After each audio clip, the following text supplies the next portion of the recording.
To the Sunday business page.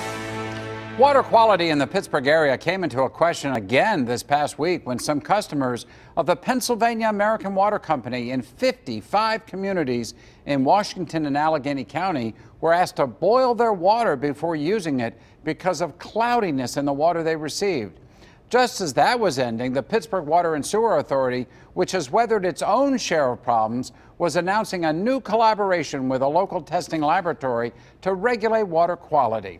And the PWSA also presented plans for a 2018 budget, including increases in customer rates.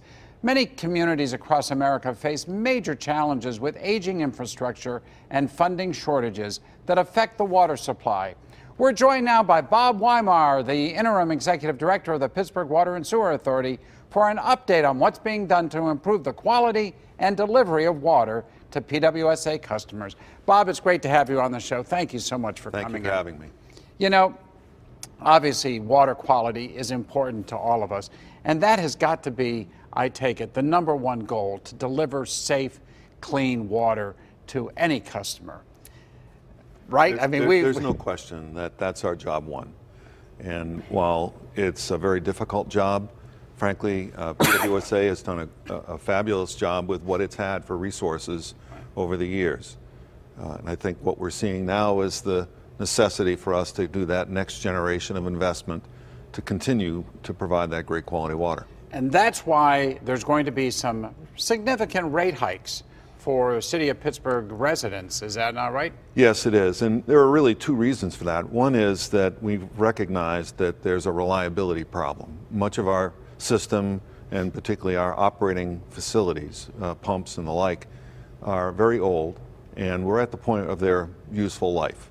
Right. So the thought is that it's time for us to make these major investments, but also to address our worker safety.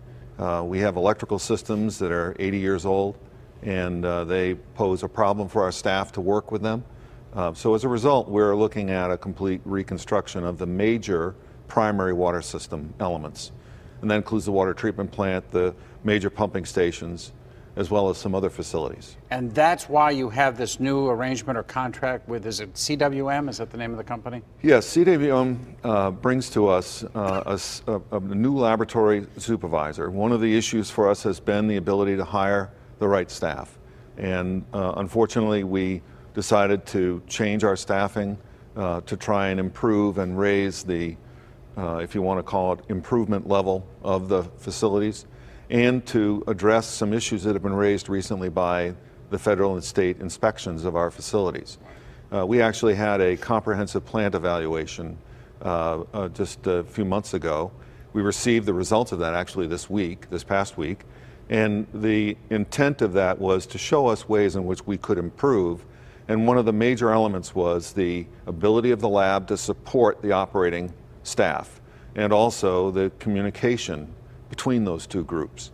So by bringing in a private lab such as CWM, we got two factors covered. First is they're bringing to us an experienced operator of record, which has been one of the concerns that we've had for quite a while. We've been working with an individual who has been in our plant for many, many years, but he's at a retirement age, and it's time for us to move into the next generation of lab managers.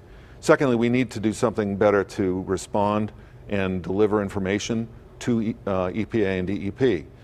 One of our past practices was to result in very poor quality information, and in some cases that information led to actions by the state which were unnecessary. Right. So by bringing in someone with more acumen about the process of collecting and delivering data and upgrading our systems to meet the current, if you will, information technology, we think we're going to be in a much better position to demonstrate both to the regulators and to the public, because we're going to make this information available to the public, that they can be rest assured that we're doing everything possible. Well, let me come back to the rate hikes, because I think that's what affects people dramatically at home. This first increase that will occur this January, roughly $15 per home? Yes. The purpose of, in the past, what we've done, and for decades, frankly, is the rates have been primarily driven by what was perceived as an acceptable rate. Yeah.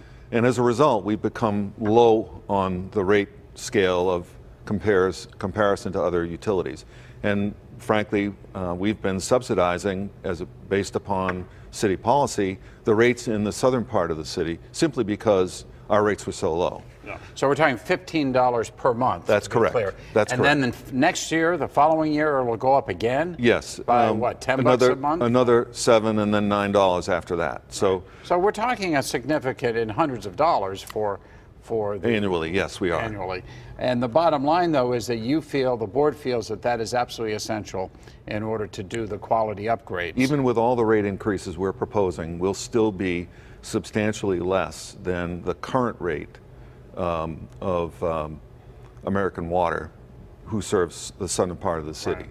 So, and we also know that their annual rate increases across the country have been about 6%, and that's based on the ability to meet the changes in pricing due to inflation, but as well the regulatory changes that are required us to do more. Well, Bob Weimar, it's always a pleasure to have you in on the show to give us an update on this. Good luck in all that you're doing. I know water quality is, it's an A1 requirement for all of us, no matter where we live, and we appreciate your efforts in that regard. We will do our best. Good. Thank you again. Thanks. When the Sunday Business page continues, how to love your library and make it an even better part of your community.